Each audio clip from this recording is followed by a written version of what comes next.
Welcome to the Legacy Restaurant Tour.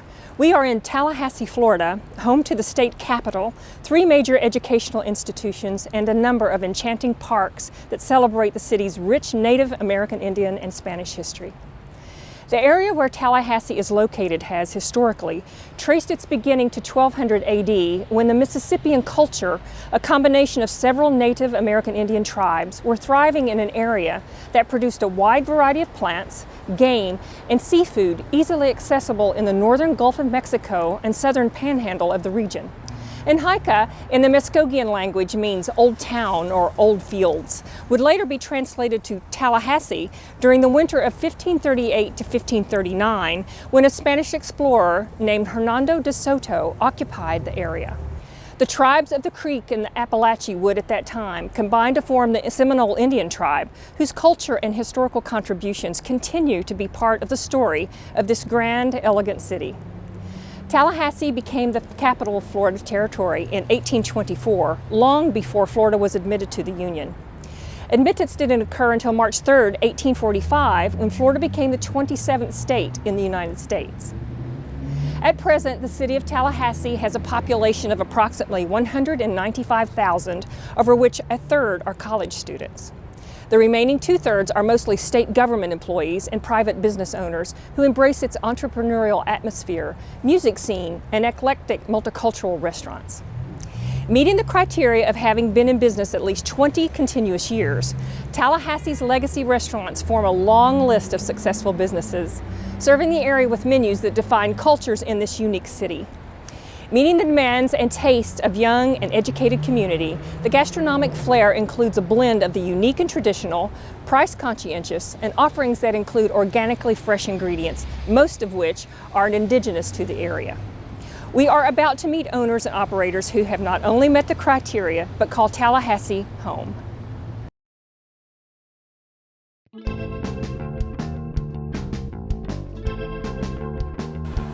Welcome to the Legacy Restaurant Tour. We are in Tallahassee, Florida, the beautiful city and capital of the state of Florida, and we are celebrating restaurants who've been in business at least 20 years or more consecutively. And of course, one of those wonderful landmarks in the city of Tallahassee is Cabos Island Grill and Bar. And it's been in business for at least 30 years, and we have the privilege of speaking to both of the people who made that happen. One of the co-owners, Bobby Staerker, and the first one, who is the developer and owner, Mike Ferrara, who's been in business since the beginning. Mike has been in Tallahassee for many years and of course started his illustrious career not as a restaurateur, but actually as a surfer who left the city of Jacksonville to go to California, and from California traveled the United States doing all kinds of odd jobs until it dawned on him that being in a restaurant business was what he was called to do. So Mike, tell us a little bit about the restaurant and how you got started. I know this was not your first love, but it ended up being your love. You know, basically I was a nurse before I started doing this, and there's a restaurant up in North San Diego County called Juanita's, and back in the early 80s I went out to California to visit some friends of mine, and we went down to Cabo San Lucas and went surfing. So when we came back, we were up in Encinitas where the restaurant was, and we drank too much tequila, so we were sitting around at Juanita's about 3 o'clock in the morning, and it just came to me that I could maybe build a taco stand, and I came back here, and I had people at my laundromat that I owned at the time, and I had one woman that worked in a restaurant. She said she would help me. Another guy managed another pizza place. He helped me, and we just went to some other fast food restaurants. There was a place in Gainesville that we went to called Burrito Brothers, and I'm going to mention them because they're really what got the whole deal going. And we came back up here, and I couldn't find a place, so there was a restaurant over here behind the New Leaf Market, and they were going out of business. But the landlord wouldn't rent it to me because I didn't have any business. I didn't have any experience. So I went over to a T-shirt shop, and the owner of the center was there, and he gave me a shot at it. So we basically went to another fast food restaurant, copied the menu. And I did basically what they did, except we used fresh ingredients, and our hook was we didn't put any lard in our beans. Mm. And I had a laundromat, and we were doing all the legislators' laundry. So I mean, we were really the restaurant critic. We did his laundry, and I kept telling people I was going to open up this taco stand, and nobody believed me. So when I did, they all came, and we put menus in the wash, dry, fold stuff, and the restaurant critic Ashby Stiff, the Democrat, he came and reviewed us, and that's how we got started. And I didn't even know how to make salsa. I used to go to Albertsons every morning and go buy the old El Paso salsa off the counter. I didn't even know I could buy it wholesale, and I would make it into souffle cups and stuff. And another friend of mine had a restaurant and tried to talk me out of it. And I said, and I came back to him going, "Hey, you're right. I'm working really hard, and I'm not making any money." And he goes, "Well, look at what's your food cost?" Well, I didn't know what that was. So, but anyway, to make a long story less long, a friend of mine who I'd moved out to Houston, who graduated from the hospitality program here at FSU, she had gotten a job as a beverage manager, food and beverage manager at a Marriott hotel in Houston, and she got me the recipe that they used for salsa, and 35 years later, we're still using it. So basically, it was just I got the enchilada recipes from a friend of mine that worked at the Lotto, and a lot of people contributed to this stuff, and it just happened. It was just really, you got to be lucky if you're not smart. Well, what's interesting about the history of the restaurant, I know this building came together because people love you, they love this restaurant, and they wanted to make sure that you were successful. Yeah. This is a community effort. It is all about the people in Tallahassee and you. So tell us how the building came together where you are currently located. Well, I had got waylaid down in the Caribbean on my sailboat, and anyway, when I came back, I'd lost my lease at the taco stand, and then this place came available, but it was way bigger than I had a counter service over there. So my partner Bobby was working at this restaurant Finales downtown, and as luck would have it, it was folding, And so anyway, I went to him, and we got together, and he knew more about restaurants. He's forgotten more about restaurants than I know. My esteemed partner, Mike Ferrara, and I were friends, and he had a laundromat over on Meridian. And with that, he decided he wanted to open a taco stand, which originally resided behind what is now the co-op up here, which was New Leaf Market. And so he would put notes in his customers' laundry telling them about his new restaurant, his new venture, and what he was doing, and he just built that word of mouth. And we had mutual friends, and so we knew each other, and I was bartending on Tennessee Street at a place called Grand Finales, which was an institution within itself. And he came to me with the idea of the two of us getting together and possibly opening a restaurant and expanding the menu and moving. And he went on a long sailboat trip, which he was accustomed to doing back then. And in the storm of 93, got caught in that superstorm and was shipwrecked in Dominican Republic. And during that time, he lost his lease on his restaurant. And so when he got back, we got together. This was the Peanut Barrel Pub, and they were not going to renew the lease in here. And so we took this, we tore a wall out to build a kitchen, and kind of the rest is history. We've been here ever since, and it's been a really fun run, and a lot of the folks that we originally started with and helped build this place, unfortunately, are not with us, and a lot of them are still with us. I mean, we're kind of getting up there a little bit at this point. And this restaurant was built by friends, a lot of it in after hours, just with a love of each other and community. And we were very, very proud the minute we opened the doors. So we put together a staff, and the first staff meeting we had, I just got up in front of them and told them, look, you all know more about this than I do, you all set it up, and I'll just stand back and show me how to do it. And we built this place without any contractors. We had the community came together, and I don't think it could ever be recreated. I mean, we had some friends pull some permits for us, and We had one light receptacle up on the ceiling, and I had a refrigerator, and I kept it full of beer and a plumber like Goldschlager. So they would all get off work, all the mechanical guys, the electricians, the plumbers, they all came in, and we did all this stuff after 5 o'clock. And back when we were younger, we basically worked till we, got too drunk to, pick up a hammer. And that's, that's how it went. We got the hood out of a dump behind the Pizza Hut. The bar sink came out of a dump out of the Radisson. All these booths in here, they were 30 years old when we got them in 1993. We got them out of an El Chico. And we had to put the bathrooms in, but we did this whole deal for $50,000. I know conventionally, often people go to a bank to get a loan to help them get started. Mm-hmm. And tell us a little bit about the banker that you worked with and how that came about. Well, his name is Dale Thompson, and he when I told him I wanted to do a restaurant, he didn't want to finance it, but so I went with him. I went to him with I had some crew grands and some silver and stuff, and I needed $23,000 to do the original restaurant, and I had to prove to him that I didn't need it before he'd give it to me.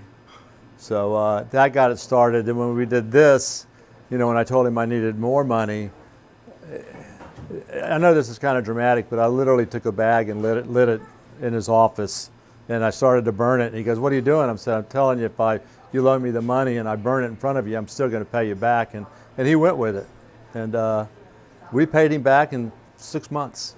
So it's like I said, he called it a character loan.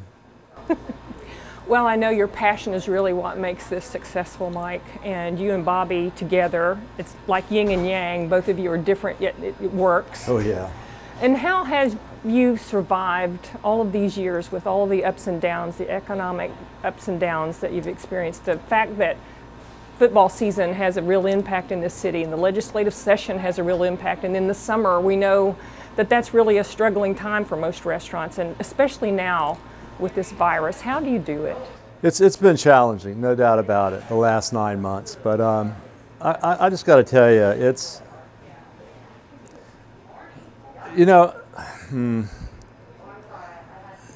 really simple. It's like no matter what you do in life, if you're a sailor and you're down below looking at a radar and an autopilot that it's all interfaced with a GPS. You could run your boat up on a reef, but for me, basically, I just looked myself in the mirror one day before I even ever started it, and I just said, what would I want to eat, and how much would I want to pay for it, and I guess the most important thing is what would I want to hear if I wasn't happy, and I really believe that if you have a what if in your head whenever you go to do anything, you shouldn't do it. Because when I went to do this, failure wasn't even, it wasn't even, you know what I'm saying? It wasn't in my head. And I just, I knew it was going to work. And I love people. I enjoy what I do. I've never needed an alarm clock to get up in the morning. When we first opened this place, right over in here, back in this wall, we had a shower built in here. Because I lived in here. That's what you got to do. So it's, and really, I was so lucky and so blessed.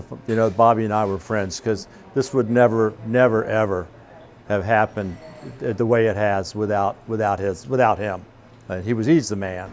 You don't find many people who have partnerships that really work. They're either in business with their families or they're in business for themselves. But you and Mike have figured out how to make this work. What do you think the secret is? Because we're absolute polar opposites. I think that just sometimes that just as in life with relationships, that opposites attract. We are totally different from each other. And literally, when we opened this restaurant, I'm a back of the house, nuts and bolts kind of guy. He's a conceptualization, front of the house person. But we appreciate each other and each other's talents, and we respect each other in each other's talents. And we have from the very beginning, and I'm not gonna lie to you and say there hasn't been any growing pains, but at this point, we're like brothers. You know, and brothers fight sometimes. At the end of the day, they love each other and will stand up for each other. And that's kind of, you know, always been the basis for our relationship. Bobby, he's your greatest admirer, but also a dedicated friend to you, and feels like the marriage of this partnership has been good for him and good for his family, and good for the two of you as lifelong friends. We've outlasted a bunch of people's marriages, that's for sure. I think it's because we have that wall over there. We don't we can't get at each other. He's in the back of the house and you're in the front of the house. Yeah, I neutralize negativity, and he just makes sure everything comes out right. And you know, that's the deal. He doesn't, you know, he likes to, he's the kitchen guy. He loves it. I think one of the big reasons I'm still here at 35 years is I can't cook. I mean, if I lose this place, what am I going to do? I mean, I still eat here every day. So tell us about how the menu developed. Well, originally Mike had a Mexican part of the menu. It was kind of a Tex-Mex with the enchiladas and the burritos and nachos and tacos. And but he really gained his reputation, I think, on his burritos. You know, and I had not even begin to touch with that recipe. It is delicious, whether it's black bean, refried, beef, chicken. The menu originally started, I copied it off a fast food restaurant, basically. And except we didn't put lard in our beans, and I used to have a container, an ice box out in the dining room, and we sold beer. So people when they get ready to leave, they bring me the beer caps, and that's how I'd settle up the tabs. And so the Mexican stuff came from friends, fast food places, and you know, to be honest with you, the first burrito I ever rolled, I got paid for it. And so when Bobby came in, you know, he's the one that added the really good stuff. You know, it used to be a taco stand, and now it's only like one part of an 8-page menu. So Bobby, you know, created the grill side of it, you know, and I stole the Mexican stuff. So I brought in more seafood. The restaurant that I worked in, and a lot of my specialty through my career has been with seafood, with shrimp and fish and crab. One of my mentors was a cordon bleu chef from Baltimore, Maryland, taught me how to make Maryland-style crab cakes, which we serve to this day. And we just expanded a lot of salads. We just basically put our two menus together and to find out what would work and what wouldn't work, and it's grown. A lot of customers, we've had specials that people like so much they made it to the menu. We had some stuff that we had to drop off the menu with the changing of the times. People's taste change over years. Well, you're really known for fresh fish and fresh ingredients. Yeah. And that came about other than your Mexican. It's even the Mexican stuff that we did has been fresh. Nothing came out. That was our deal. Nothing out of a can. Black olives, stewed tomatoes for the salsa. But you know, I've been a real stickler about that, and we don't do. We run this whole restaurant that's 167 seats with a household freezer. I mean, we serve fresh stuff here, and that's it. Well, tell us too, we have a hospitality program at Florida State University, and we have students majoring in food and beverage management, and you had time you spent with us at the Dedman School of Hospitality. Yes, I did. What kind of recommendation would you give a student who might be thinking about going in the restaurant business? Well, it's been a long time. It was Hotel and Restaurant Administration when I did it. It wasn't hospitality. That tells you how old I am. And first of all, have a really good understanding of business. If you can't speak the language of accountants and know your debits and credits and be able to speak their language and have a grasp of that, I don't care how good your food is, how good your service is.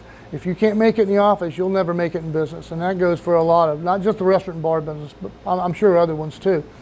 Do as many jobs as you can. Learn from dishwasher all the way to management and everything in between. The more you can do, the more valuable you'll be to your employer. And of course, if you ever want to be your own employer and want to be an entrepreneur, you're going to have to know each and every one of these things to teach them or get some of the best people you can around you. And that's my last point is one of my best pieces of advice I ever got was a saying that kings surround themselves with kings. So you always try to get the best people around you, even if they're better than you, even if they're smarter than you, to insulate you to do the best job that you can in your endeavor. You've just got to be totally committed, and you got to believe in what you're going to do. And if you have that what if, you might want to think twice about it. I mean, you just got to be committed. I mean, it's just something that in your soul, it has to be right. And I think that if you go into anything, relationships, businesses, anything that you do in life, if you have a doubt, it's going to be tough. Then if you don't, you just got to go for it. We're finding too that some of the legacy restaurants have no plans to expand or have another restaurant. What do you think the future of Cabos? This one single unit. If we were going to expand, we would have done it years ago. We have had multiple chances to move location. We had multiple chances to possibly have a second location. And we just planted our flag here. We have a really good support from our community, especially back in the Ninis and Woodlawn and the people around us. And we're just, again, with all the challenges with the pandemic and just everything that's gone along with it, we're just trying to get by a day at a time and hoping at some point that all the state workers will come back to work in these buildings. And that was our bread and butter, when we basically paid our bills on our lunches. And then hopefully, the bar business and the evening business and the weekend football games and stuff would make enough for us to make a living. And so it's kind of up in the air, but I don't see us moving. Well, I'm a geezer, and I've been doing this for a long time, and I'm 69, so hopefully, I'd like to keep it going one more year, and it would be my hope, and that somebody would come over, and we don't even care about the money. We'd like somebody to come in here and, a younger person, and come over here and take it over, and keep the parties going and keep it alive. But I want to go surfing.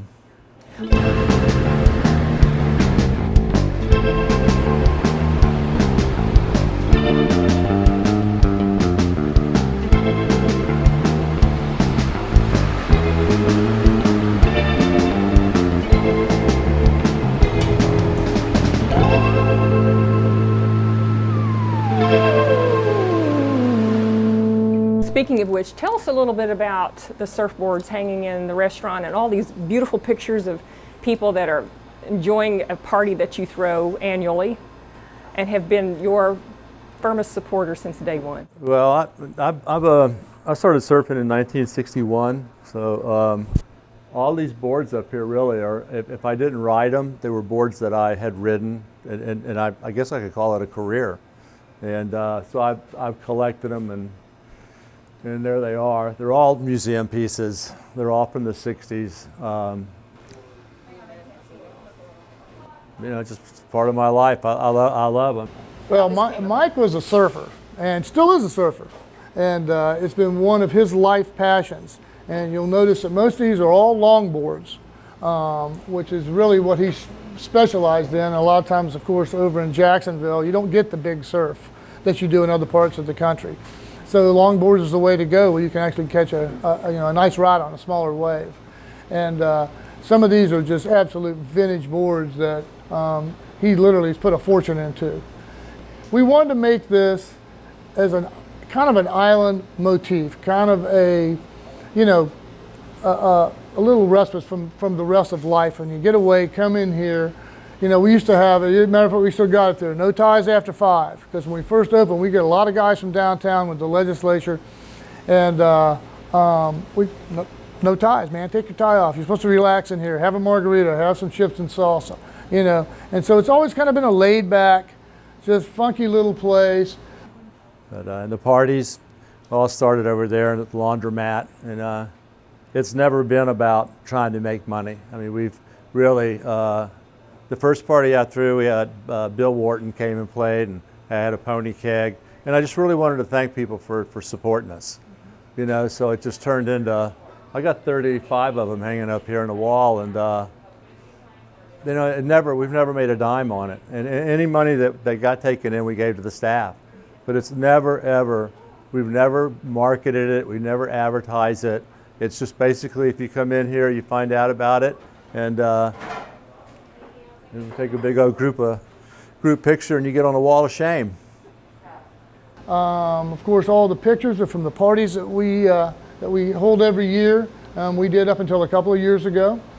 And we have watched our customers' families and these kids, and some are now adults that are bringing their kids in after all these years. So it's really come full circle. Well, of all the cities you've lived in and the travels you've been part of, why Tallahassee?